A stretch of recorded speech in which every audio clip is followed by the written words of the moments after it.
about Revelation, and if this is true, if this writer really is referencing Venus, which very possibly, in fact, this ancient art, I'm showing you right now as on the screen, as this is playing. There's actually a lot of ancient art that shows Mary with the star of Venus, that symbol that was on all the coins, all the Augustan coins. Well, yeah, a lot of the early Christian interpretation interpreted Mary as the woman. Yes, and what Jupiter or whatever that she brought was supposed to be Jesus. Yes, that's what I'm getting at. Yeah. So okay, so if this is true, that this woman in Revelation 12 is a reference to Venus, then who is the bloodline of Venus? Literally, the world thought that the Augustan, the Julio-Claudian bloodline was of Venus, like Julius Caesar was descended from Venus.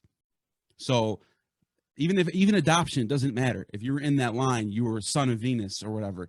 Julius Caesar, in the Metamorphosis, in Ovid's Metamorphosis, the very last book, I think it's book 18, talks about how when Julius Caesar died, he ascended up into Venus, and that's where he took his place in heaven. So then they look up at the Venus, they thought, there's Julius Caesar. This was a common, they thought this in the world, like this was like fact back then. And so that brings, so if that's the case, then wouldn't they be talking about the child being the Julio-Claudian bloodline? And then the kicker that you can't deny is the 666 being Nero. He's Julio-Claudian too. So that makes me think that this is an allegory of the 7-year tribulation, which is the Julio-Claudian bloodline falling into Nero making war on the Jewish war. 7 years, basically, the war was roughly 7 years. You got 66 AD to 70 AD, and then the fall of Jerusalem. And then you got another 3.5 years, roughly, till the fall of Massada in 64 AD. So it kind of would line up. And then, like I said, the Nero thing, and maybe the two beasts are Otho and Vitellius. They were horrible dictators that took the throne. They were usurpers. I don't know. I'm just throwing stuff out there. See what you think. First of all, I don't think that we can know for sure. No. Who the beasts, are, especially who the author intended it, for them to be, because what you're talking about, these are all much later Christian interpretations. These are 3rd and 4th century Christian interpretations.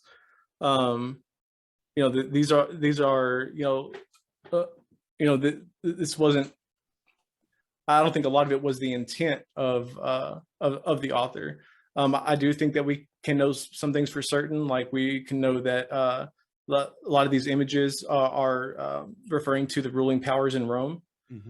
I think we can know that the beast with the 7 heads and 7 crowns, we can probably say that has something to do with the Julius Caesar's dynasty and the emperors descending from him. I think we can say that the 666 or the 616 is a reference to Nero. That's almost fact. That's almost fact, because those two numbers in the Latin, there you go. You got Latin 616 Nero, and then in the Greek, right. Well, and it's among the earliest attested commentary on it. This is something that from just a few years after its authorship, that people are already certain that this is who it is. But Gematria is something that was really popular at that time. It's something that arose during the Second Temple period, and it's this sort of esoteric play on numbers. Like a number represents a letter in the Hebrew alphabet, and so we're going to say this number, and using it will spell out the initials of this or a word or a name, something of significance. So the beast having a numerical value of 666, well, it's a person, and the letters in Caesar Neron adds up to 666. Right. But if you change it to Nero, 616, like you said, and you have things that talk about, the beast who's rising out of the sea, and the what do you call it, the whore of Babylon, right? Yeah. Right. And so, Babylon, you got to think, Revelation is using Daniel, right, heavily. Where would they be getting Babylon from? Like what would Babylon mean to them? Like paganism, abominations, not right, the opposite of righteousness, basically. Just like freedom. Right, right. Yeah. Right, because they were a conquering ruling power. Babylon conquered Jerusalem. In 587 they destroyed it and the temple. Yeah. They completely changed Judaism. Yeah. I would say that still today that religion and culture is being affected by the events of that period. And in the Roman period in 70, you've got Rome destroying Jerusalem, persecuting the Jews. Rome is to them a second Babylon. They are in their eyes reliving the Babylonian destruction of Jerusalem in the 6th century BCE. Yeah. Yeah, and it's fascinating because there's a lot of parallels between the high priest of Rome, which is the Pope, and the high priest of Marduk from Babylon, where they had the power over the kings, and they were seen as like this, like basically had more power than anyone else, and you're converting the power of the priest of Marduk over to Rome, and it's like the same exact system almost. See, but you're just expressing the magic of apocalyptic literature. Is that the Pope didn't exist at the authoring of Revelation. The Vatican didn't exist. The Roman domination of Christianity didn't exist. But it's something that was applied later. Just like that's what I'm saying. Just like Revelation has to apply the fourth kingdom in Daniel to Rome, whereas in Daniel it's Greece. It necessarily has to change because the end of the Greek rule didn't bring about the end of times, didn't bring about the Messiah or the return of Jewish rule or the end of sin or any of this other good stuff. So it must be the Romans. So we just kick the can down the road a little bit.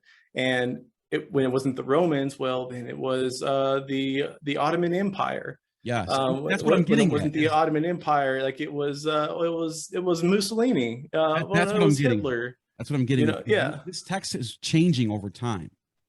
You know what I'm saying? Well, yeah. Well, it's not changing, but rather the elements are being recycled and repurposed. It's because of the ambiguity of these texts that they are so easily reapplied to different scenarios. Yeah, and you got to remember the Caesars. Whoever was Caesar was always the high priest too. They always had the Pontifex Maximus title. All of them did, from Julius Caesar all the way to basically to almost to the time of Constantine. Whoever was the Caesar was the high priest also. Well, there was still a high priest, but whereas before the high priest was the king, now it was split up into two different roles. So you had the emperor and then you had the high priest, but the high priest was subservient to the emperor. Yeah, okay. That makes sense then. Okay. So yeah, that's just, and it's funny because the apocalyptic literature is so vague almost that you can make anything fit in it. You can take your own worldview and you can just plug it into all the archetypes. Mm-hmm. You can make whatever story you want. I actually made a story. I think I did it in like 2016. Maybe it was 2017. I don't remember. I think it was 2016. It was like it was during the time of the election, and I went on very seriously, and I presented my evidence that Donald Trump is the Antichrist. I gotta watch this. And I put together what I think and what everybody else said was something very, very convincing. Like my friend Nicholas Suter, he said that while he was watching it, that he thought it was funny for a while, and he's like, "But man," he's like, about 15 minutes into it, like you really had me thinking. Well, that's what we're getting at. Is like you can literally plug in anything you want into these archetypes and. Darkness versus light and whatever you want. And that was my purpose. Yeah. That was my purpose for doing that. It's to show that it can be applied to anybody. I can make a video showing you to be the Messiah. That's a brilliant idea. I got to check that out. I didn't know you did that, but that's fascinating. I got to check, because it's so true. Like, people think this is like literally happening, but like people do it every day. I mean, Miller, the Jehovah's Witness, they so many people have made prophecies based on these apocalyptic texts. Daniel, on parts of Ezekiel. If you get vaccinated, that's the mark of the Revelation. Yeah, and they apply it to their times. They're like, oh yeah, this is lining up and this is lining up, and Y2K and blah blah blah, and balloons, and I got a tinfoil hat, and they can become so convincing that they cult up, and we see it happen over and over again. All these the Waco story, Jim Jones, all these Christian-based cults, they all revolve around these apocalyptic texts, and it's just because they reinterpret it and reapply it in a way that fits their narrative. I heard somebody tell me one time that www from on the internet thing, like the precursor to whatever website, that's 666 vav vav vav. So this is the time of the Antichrist. We're in it right now. It's like, wow. Except that's not how they would have written 666. Right, but it's that's the funny part is like, in that person's mind, he's convinced that that's 6. There's nothing I can do to be like, dude, come on, man. Like that. What's even funnier is that not only is that not how you would write it in Hebrew, but 666 comes from Revelation, which was written in Greek. So it doesn't work. Yeah.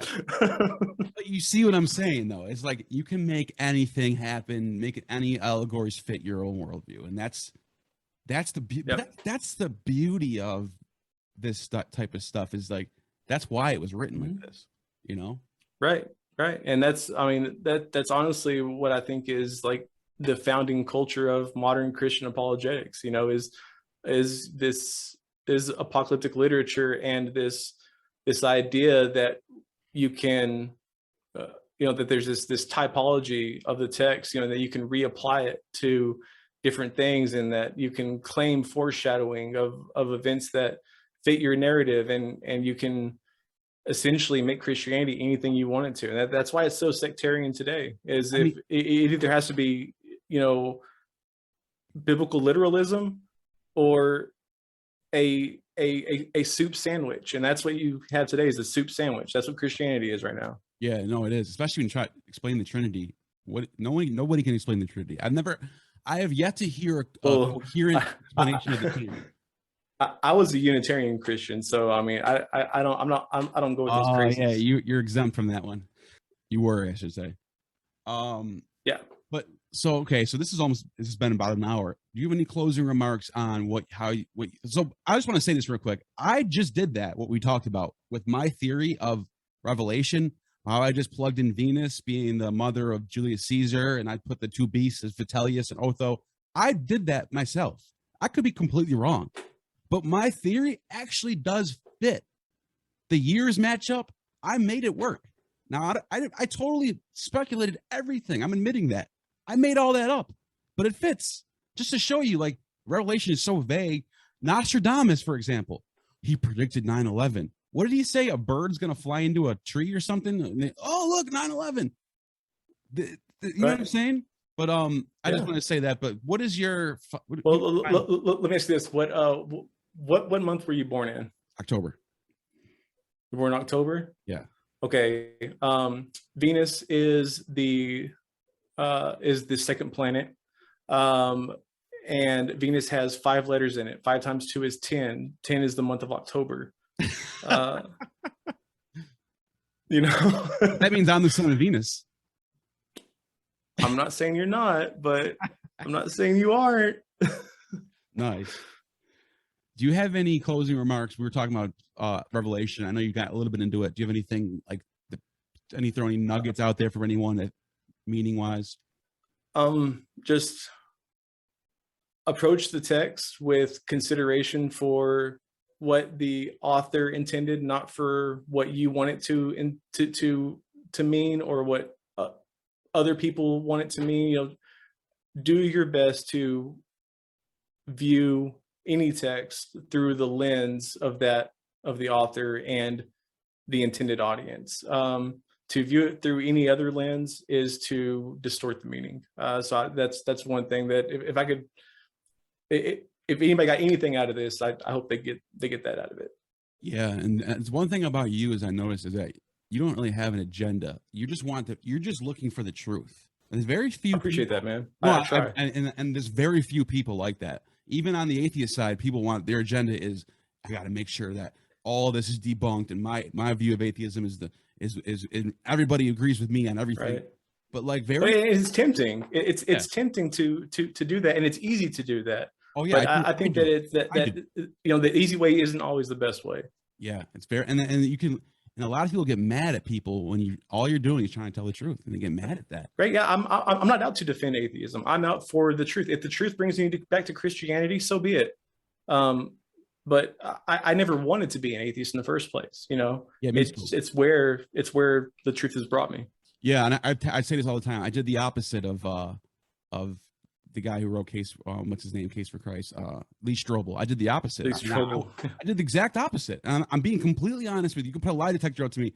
I did exactly the opposite. I believed Christianity was true, and I was set out to show everybody, because I know it's true. I'm gonna do all this research, and I'm gonna show everybody this is all. And I'm like, as I started learning more and more, as I learned a bit of Hebrew, started, okay, this is just a myth. And I'm being honest. Like, that's where I'm at right now. But like you said, if somebody came along and proved to me otherwise, I would jump on it. I'm just simply trying to find truth. That's it.